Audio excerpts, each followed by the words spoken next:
Hi guys! Ganito ko lutuin yung perfect T-bone steak natin. Ayan, may oil at saka butter tayo combine dyan. Ayan. At saka itong isa. Ganito yun. Ayan.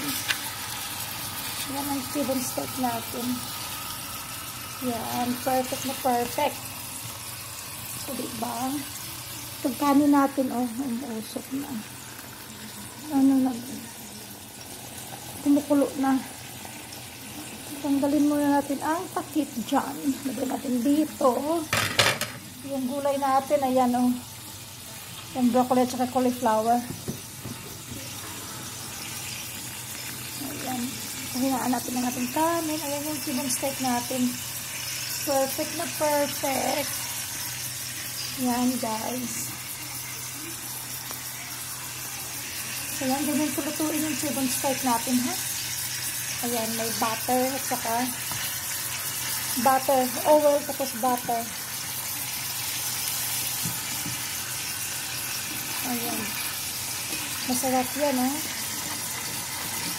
Ayan, tingnan natin sa kabila. Ayan.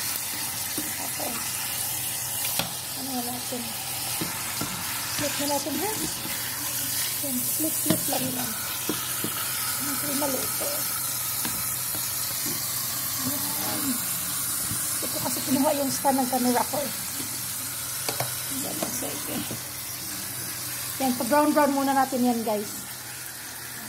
Ayan siya. Perfect T-bone steak.